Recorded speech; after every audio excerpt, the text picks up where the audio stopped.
It's hard to imagine there would have been a United States of America without George Washington. He was there at the birth of the nation. He successfully guided it through war and nurtured it in peace. How did he do it? Not by being a great general, a potent political theorist, or even a clever politician. He was none of those things. And yet he was admired by generals, political theorists, and politicians. Why? Because he was a man great men trusted.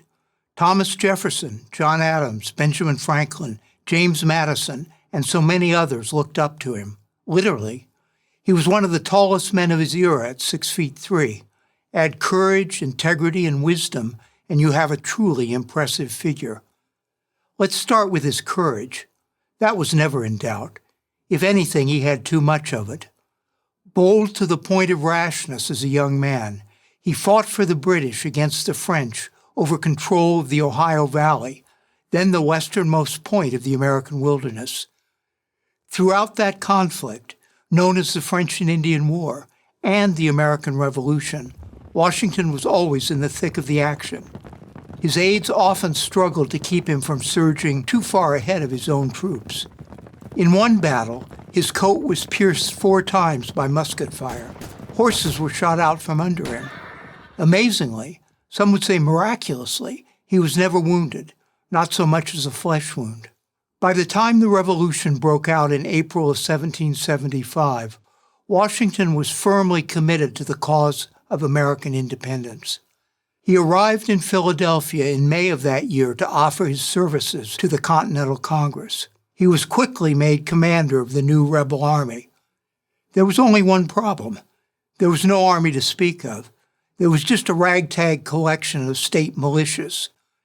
How was Washington going to defeat the greatest military force in the world with that? It was a problem the general struggled with for 8.5 years.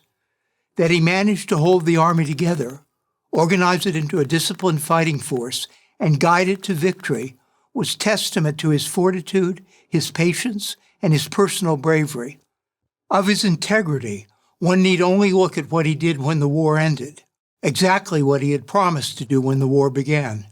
He resigned his military command and went home to Mount Vernon.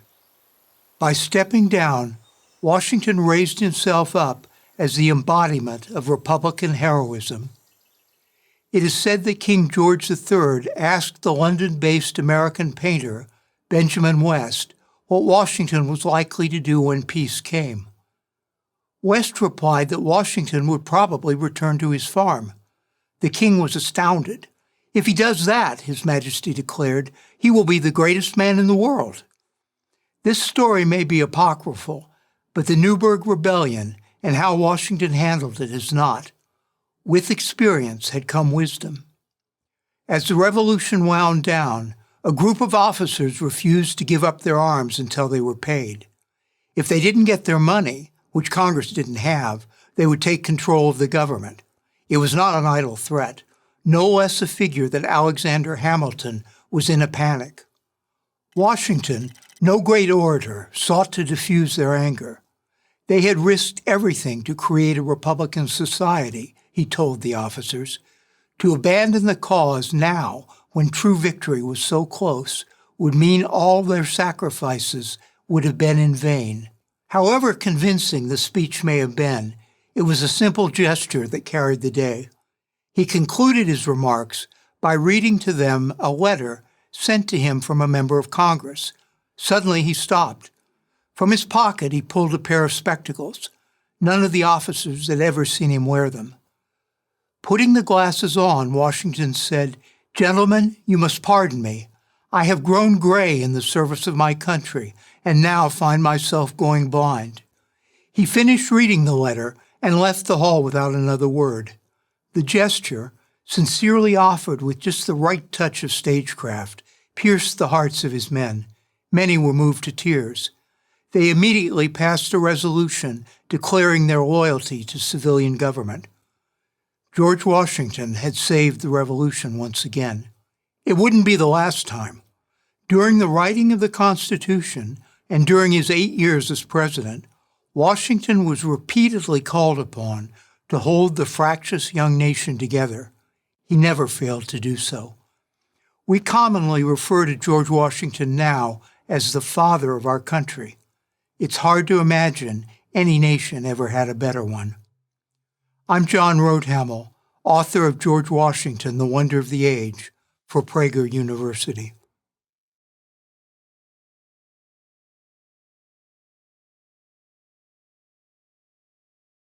It would only be a slight exaggeration to say that Alexander Hamilton invented the United States of America. George Washington was the guiding star, Thomas Jefferson the visionary, Benjamin Franklin the sage. But Hamilton was the pragmatist, the man who got it done. This most self-made of self-made men took a country with no past and planned its future. He was born on January 11th, 1755, on the island of Nevis. This was not the Caribbean of your cruise fantasy. Quite the contrary. As Ron Chernow writes in his biography of Hamilton, while other founding fathers were reared in tidy New England villages or cosseted on baronial Virginia estates, Hamilton grew up in a tropical hellhole. Sugar plantations, slave auctions were a regular feature of island life. The spectacle, buyers swinging branding irons as they surveyed the human merchandise, made a permanent impression on Hamilton. He was a fierce abolitionist his entire life. Abandoned by his father at an early age, his mother died of yellow fever when he was 14, leaving the teenage boy destitute. A local judge had to buy him shoes so that he could attend her funeral. He soon took a job as a clerk for a local merchant. Before long, he was running the business, coordinating shipments of mules and codfish, calculating currency exchanges, and advising sea captains on how to deal with pirates. It was an unmatchable apprenticeship in trade, credit, and commerce. In 1773, he arrived in New York to attend King's College, the forerunner of today's Columbia University. Swept up in the revolutionary fervor of his adopted country, he dropped out to join the Continental Army. He quickly came to the attention of George Washington, who made him a staff officer. The sonless Washington called the fatherless Hamilton, "my boy." Fellow officers later remembered, "Call Colonel Hamilton," as Washington's instinctive utterance when important news arrived. As Washington's trusted aide, he was involved in every aspect of running the war, including actual fighting where he distinguished himself on multiple occasions. But more than anything, it was his dealings with the weak and indecisive Continental Congress that shaped his political views. The problem with Congress, in Hamilton's view, was that too few members took the idea of nationhood seriously. They quarreled over their narrow interests rather than uniting over the national interests. As the war was winding down, Hamilton laid out the choice before the country in a widely read 6-part essay. "We could become a noble and magnificent federal republic," he wrote, "closely linked in the pursuit of a common interest, or we could stumble ahead as a number of petty states with the appearance only of union." It was clear where Hamilton stood. The speed by which the United States became a unified nation with a cohesive federal government is largely a result of his tireless efforts before, during, and after the Constitutional Convention. Washington named Hamilton, still only 34, to be the first Secretary of the Treasury. He served in the post for almost 6 years. His task was nothing short of Herculean: put the country drowning in war debt and teetering on the edge of bankruptcy on a sound financial footing. He succeeded, and in doing so set the course for America to become the world's most prosperous nation. Historian Leonard White writes that Hamilton was not only the greatest administrative genius of his generation, but one of the great administrators of all time. There's no telling what Hamilton might have achieved had he lived a longer life. Instead, he died one of the most pointless deaths in American history. As hard as it is to fathom today, he was killed in a duel with the Vice President of the United States, Aaron Burr, a man with whom he had a long and bitter political feud. Hamilton fired his pistol harmlessly into the air. He never intended to kill Burr. To Hamilton, it was an affair of honor. But to Burr, it was something else. The vice president took careful aim, shot and mortally wounded his rival, who spent some 30 hours in agony before succumbing. Hamilton was 49. Hamilton lived in a time when the great danger to the national project was a government that was too weak. We live in a time when many believe that the great danger to the nation is from a national government grown too strong. The ideal, Hamilton would have told us, is somewhere in between. But perhaps America will have to wait for another Hamilton to achieve that happy medium. I'm Joseph Tartakovsky, Senior Fellow at the Claremont Institute for Prager University.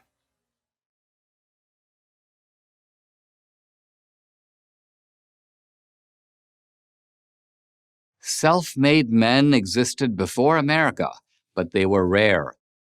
After the American Revolution, they became much more common. They came from everywhere. They are still coming.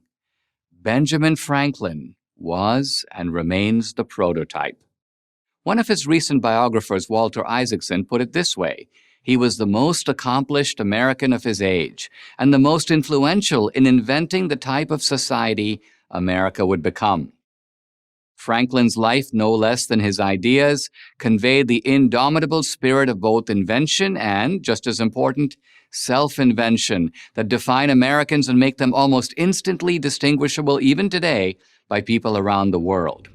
Born in Boston in 1705, the youngest son in a family of 17 children, Franklin was at various times America's leading scientist, inventor, diplomat, writer, and publisher. It's hard to imagine one person could accomplish so much in one life. He conducted early experiments in electricity, devised bifocal glasses, designed a new type of stove, organized lending libraries, formed Philadelphia's first fire department, and founded the college that became the University of Pennsylvania. His own formal education was 2 years of high school. His informal education, what he taught himself and learned from others, never ended. His Poor Richard's Almanac, which dispensed practical daily wisdom and wisecracks in equal measure, was the most popular publication of its day. If there was something important going on, Franklin was in the middle of it. He was the guiding spirit of the American founding. He desperately tried to keep America out of a war with Britain, offering the British government every kind of compromise to avoid the conflict. But when his efforts were rejected and he realized separation from the mother country was inevitable, he threw his heart and soul into the revolutionary cause, the struggle for independence. As the American envoy in France during the war, he was more responsible than any other person in bringing the French to the American side. Without this alliance, it's unlikely the rebels would have won. It's more likely, in fact, that they would have lost, and all the founders, including Franklin, would have been tried, convicted, and executed as traitors to the British crown. When the new country won its freedom, Franklin, then in his 8th decade and near the end of his life, was again on center stage, helping to guide the quarreling delegates toward a new constitution, a novus ordo seclorum, a new order for the ages, he called it. At a low point in the great Philadelphia debate over the nation's founding document, when everyone, including Washington, was willing to give it up as a bad job, Franklin single-handedly saved the enterprise and revived the spirits of the delegates by summoning them to an inspirational prayer. And it was Franklin who summed up the event for posterity. When asked what kind of government the convention had created, he quipped, "A republic, if you can keep it." Franklin viewed America itself as a great invention, a new kind of nation for a new kind of man. Even so, Isaacson concludes, the most interesting thing that Franklin invented and continually reinvented was himself. His brilliant autobiography reveals a polymath who was endlessly curious and endlessly and pleasantly surprised by life. He was also never quite satisfied in a way that is, again, quintessentially American. He sought to make it, whatever it was he was working on, better. So he saw construction workers with axes building a fort and timed them to see how long it took, inquired into the art by which native Indians conceal their fires, conducted experiments and published his observations on electricity. Franklin took this curiosity and turned it on himself. He viewed his own life not simply as a story of change, but rather as a continuing quest for self-improvement.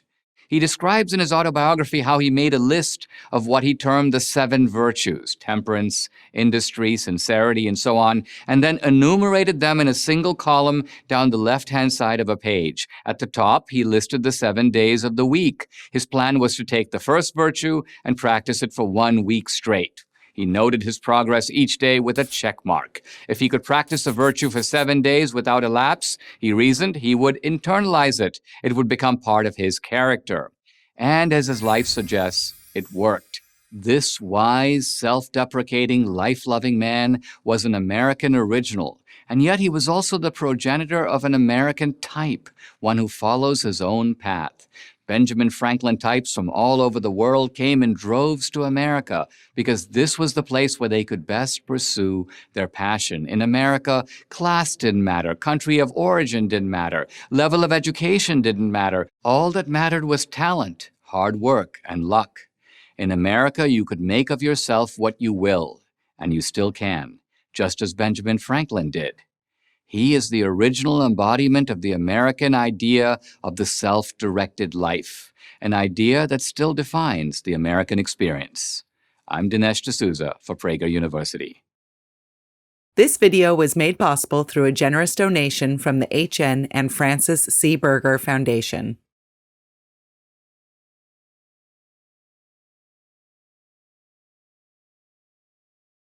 Everybody knows what happened on July 4th, 1776.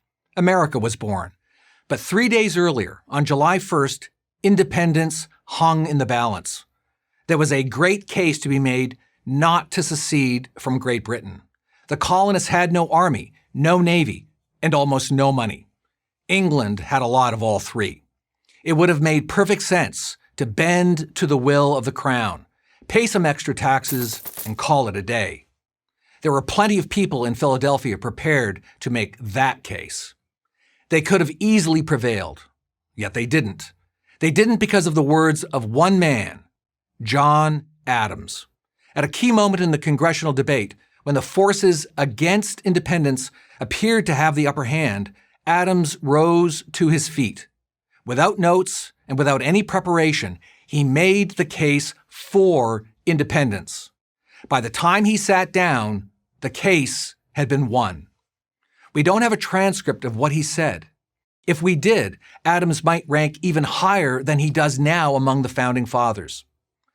Thomas Jefferson said years later that the speech was so powerful in thought and expression that it moved us from our seats. Adams was, Jefferson said, our colossus on the floor. If Washington was the sword of the American Revolution and Jefferson the pen, then Adams was its engine. Brilliant, demanding, meticulous, but often irascible, he was not an easy man to love. At some point in his life, he irritated, if not alienated, everyone with whom he worked. Yet these same people would invariably come to appreciate him. That included Washington, and especially Jefferson, with whom he sometimes fought bitterly. Ironically, for all his cantankerousness, his marriage to Abigail Adams stands as one of the great love stories of American history. Their correspondence, spanning 5 decades, is a vibrant, living history of the nation's early years. Abigail frankly described her husband as short, thick, and fat. But what he lacked in good looks and physical stature, he made up in intellect, personal integrity, and clarity of thought. Born in 1735 near Boston, Adams relentlessly pushed himself to rise early, work hard, and live a moral life. He strove, in the language of the day, for a life of virtue over vice. He first came to public attention in 1765 when he issued a stirring rebuke of the much-hated Stamp Act. For the next 18 years, he fought unceasingly against British tyranny and for American liberty, dedicating his life, his fortune, and his sacred honor to the struggle. These were not idle words. In his 40s, by the time of the Revolution, he didn't fight in the war. Instead, he crossed the Atlantic 4 times on diplomatic missions, braving winter storms, diseases such as pneumonia and dysentery, and British warships. Capture would have meant summary execution. In Europe, as befit his character, he was all business. He helped Benjamin Franklin bring the French into the war on the American side, and he arranged critical loans from Dutch banks. When the war ended, it was Adams, along with Franklin and John Jay, who negotiated the treaty in which England officially recognized the new United States. For all these efforts, Adams was paid virtually nothing. But fortune was never his aim. Creating a new, better, freer country than the world had ever known was all that he cared about. As one delegate to the Continental Congress said, "The man to whom the country is most indebted for the great measure of independence is Mr. John Adams." Following the war, Adams served 2 terms as vice president under George Washington and then 1 term as the second president of the United States. Taking over for Washington was a thankless task. Everyone deferred to the great general. To put it mildly, Adams was not granted the same courtesy. Still, the new president was able to distinguish his time in high office with 2 significant achievements. One marked by something he did do, the other by something he did not do. What he did was convince the Congress to build a navy. Given the strong opposition to any kind of standing military, this was no mean feat. But Adams was adamant that the United States could not become a great nation without a great navy. He pushed through the legislation that made it possible. What he did not do was get the country involved in the war in Europe. France insisted that America join it in its fight against England. France had come to America's aid during the fight for independence, the French argued. Here was America's chance to repay the debt. Adams firmly declined. The infant nation was in no position to wage war for or against anyone. As the 50th anniversary of the Declaration of Independence approached, a 91-year-old Adams was asked to provide a toast for the upcoming celebration. He offered 2 words: independence forever. It turned out to be his last public utterance. How fitting. I'm Brad Thompson, professor of political science at Clemson University and author of America's Revolutionary Mind for Prager University.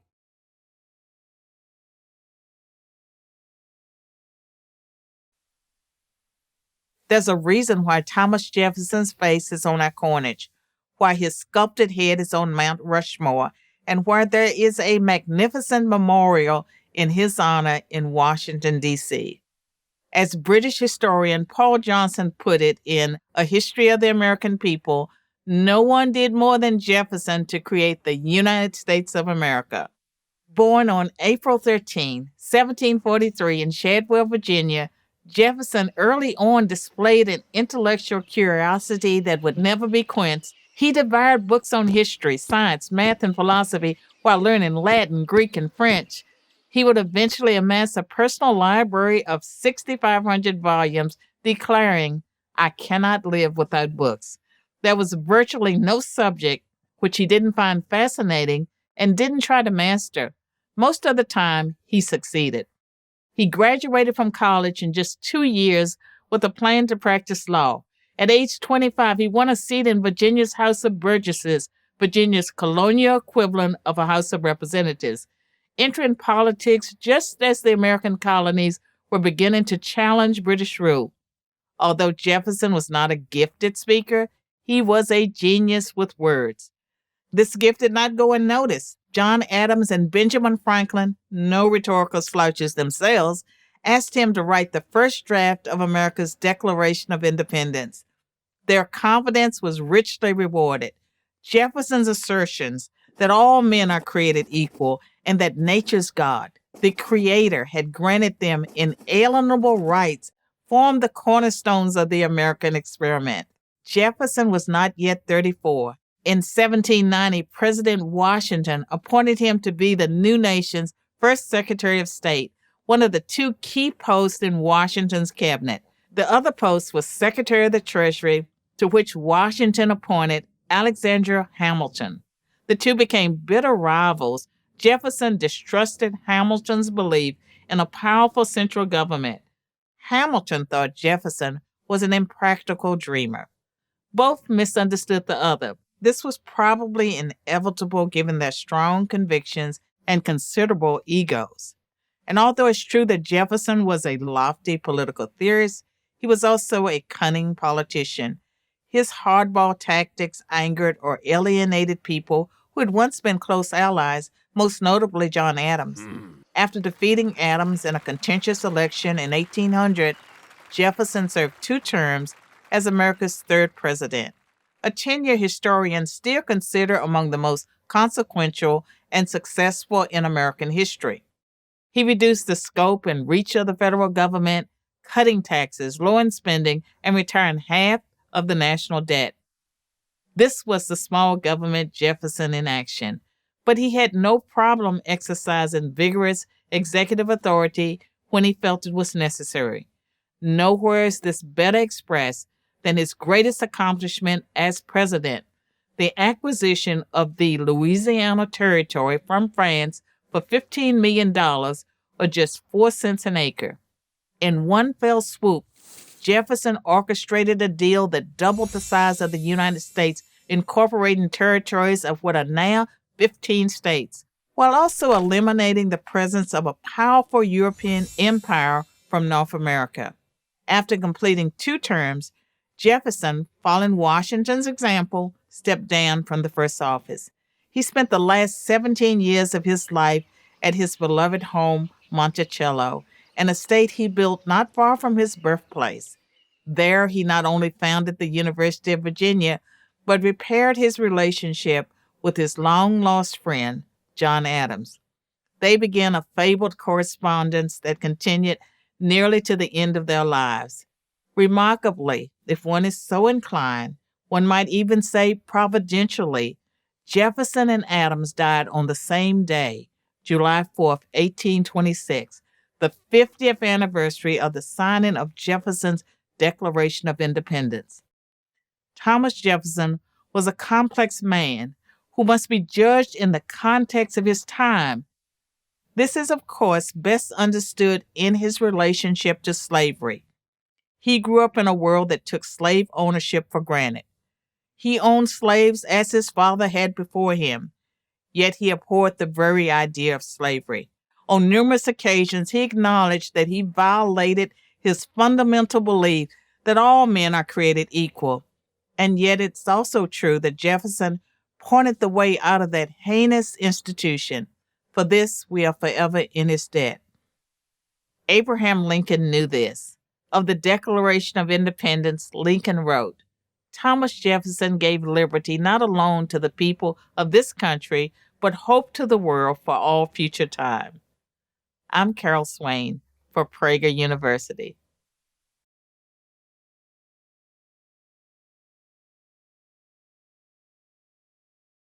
From the time he joined the Continental Congress in 1780 through his 2nd term as the 4th President of the United States, James Madison was in the middle of everything. When it came to the Constitution, he understood it better than any single person because nobody contributed more to its creation. When it came to selling that document to the American people, he made the most persuasive arguments. When 10 amendments, the Bill of Rights, were needed to seal the deal, he wrote those too. Diminutive in stature, he was just over 5 feet tall. He was a giant in every other respect, as a writer, theorist, and most importantly, political pragmatist. He was a deep thinker who got things done, and no one worked harder to get those things done. James Madison was born in 1751 to a prosperous family in the Virginia Piedmont. Like his mentor, neighbor, and best friend Thomas Jefferson, he was well educated in the classics and spoke multiple languages. His home state sent him as a delegate to the Continental Congress in 1780 at the age of 29. There, he saw firsthand how bad a national government could be. Slow, corrupt, self-interested. He resolved to do something about it. He wasn't alone. George Washington and others pushed for a new social compact, a document that would truly bind the divergent interests of the various states. No easy feat. Their efforts paid off in May 1787 when a new constitutional convention was convened in Philadelphia. Even though he was one of the younger delegates, Madison took a lead role, not because he was so ambitious, but because he was so knowledgeable. He attended every session, gave more speeches than anyone, took meticulous notes, and drafted the plan that the delegates used as the framework for the new Constitution. Writing the document was hard enough. Selling it to the American people would prove even harder. A group known as the Anti-Federalists began flooding the newspapers with anti-Constitution essays, warning that the plan would destroy liberty rather than save it. Madison and New York lawyer Alexander Hamilton came to the Constitution's defense in a series of essays known as the Federalist Papers. The two men were a dynamic duo. Hamilton did the lion's share of the writing, but Madison's submissions arguably had the most impact. He carefully explained the system of checks and balances that would define the new government. The Federalists carried the day, just barely, and the Constitution was ratified. Madison wasn't yet 40 and still a bachelor. That changed when he met Dolly Payne, a lively young widow 17 years his junior. She transformed the solitary workaholic Madison into one of the great dinner party hosts of the era. This proved invaluable to his political career. After serving as Thomas Jefferson's Secretary of State and supervising the purchase of the Louisiana Territory from the French, doubling the size of the United States, Madison was the obvious choice to become the fourth president. But there was trouble on the horizon. Great Britain, which had never fully reconciled itself to its defeat in the Revolutionary War, continued to harass the new nation at every turn. It seized American goods at sea and even forced American sailors to work for the Royal Navy. By June 1812, Madison had had enough. He asked Congress to declare war against Great Britain for continued abuses of American rights. So began the War of 1812. It was a disaster. One of the rare times Madison failed to think through an important policy decision. The United States simply wasn't prepared for war, certainly not one against the mightiest power on earth. At the low point in the conflict, Madison had to flee the White House or risk capture. In the chaos, Dolly famously saved the priceless Gilbert Stuart portrait of George Washington by having it ripped from its frame. Eventually, American forces found their footing, winning 3 decisive victories at Plattsburgh, Baltimore, and New Orleans. The two sides agreed to peace terms that essentially amounted to a draw. But to the American people, it was a glorious victory, and Madison had guided them to it. The young nation had demonstrated once and for all that the United States could not be pushed around. The War of 1812 has rightly been remembered as America's second war for independence. In the spring of 1817, Madison retired to Montpelier, his estate in the Virginia Piedmont, having dedicated roughly 40 years to politics. When he started his career, the United States wasn't even a nation. When he finished, it was well on its way to becoming a world power. Many patriots contributed to the country's success, but few, if any, did as much as James Madison. I'm Jay Cost, Senior Fellow at the American Enterprise Institute and author of James Madison, America's First Politician, for PragerU University.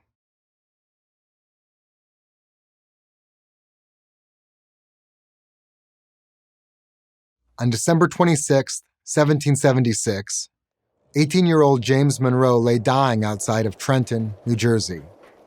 A musket ball had penetrated his left shoulder, severing a major artery. The opening months of the Revolutionary War had been a disaster for the American side. General George Washington desperately needed a victory. He launched a surprise attack against British mercenaries camped at Trenton. Monroe led the vanguard to secure the roads in and out of town. If the fate of the Revolution rested on the Battle of Trenton, the Battle of Trenton rested on Monroe's success. Monroe accomplished his mission. Washington and the Americans had their victory, but it looked like it was going to cost Monroe his life. Fortunately, a local doctor got to him and stopped the bleeding. That doctor saved the life of a man who went on to play a critical role in the first 50 years of the new American nation. James Monroe had humbler beginnings than many of the other founders. Both parents died by the time he was 16, leaving him responsible for his 4 siblings and the family farm. He was only able to attend the College of William and Mary with help from an uncle. He didn't stay long, however, joining Washington's army at the outset of the Revolution. After his time in the army, Monroe returned to Virginia to study law, but soon turned his attention to politics. He represented Virginia in the Continental Congress, where he met his wife Elizabeth, daughter of a prominent New York City merchant. They married after a short courtship. It was a genuine love match and one of the great romances of the founding era. During this time, Monroe also developed a close friendship with fellow Virginian James Madison. But the friends found themselves on opposite sides of the critical issue of the day, the fate of the new Constitution. In one of the least appreciated but most important episodes in American history, Madison and Monroe ran against each other in the first congressional election in 1789. Monroe opposed the Constitution because it lacked a guarantee of fundamental rights, like freedom of speech and freedom of religion. Madison believed those rights were already secured by the limits on government in the Constitution. Madison won the election, but Monroe won the argument. Madison recognized that a Bill of Rights would be needed in order for the Constitution to be broadly accepted by the people. After serving terms as a senator and governor of Virginia, Monroe was sent to France by President Thomas Jefferson to buy the city of New Orleans from the French Emperor Napoleon. But to Monroe's surprise, Napoleon offered Monroe not just New Orleans, but the entire Louisiana Territory. Monroe had a problem. He didn't have any authorization to make such a large purchase. He decided to make it anyway, doubling the size of the United States.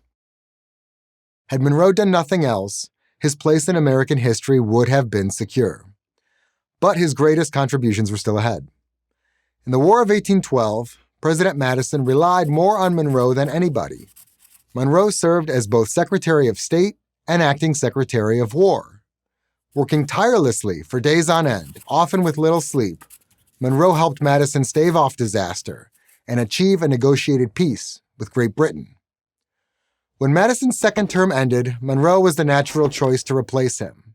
He won the 1816 election decisively and became the 5th president of the United States. Perhaps more than any founder, Monroe had a vision for America as a growing, expanding nation. He negotiated with the British to demilitarize the Great Lakes, establishing our northern border, and set the stage for future American ownership of the Oregon Territory in the West.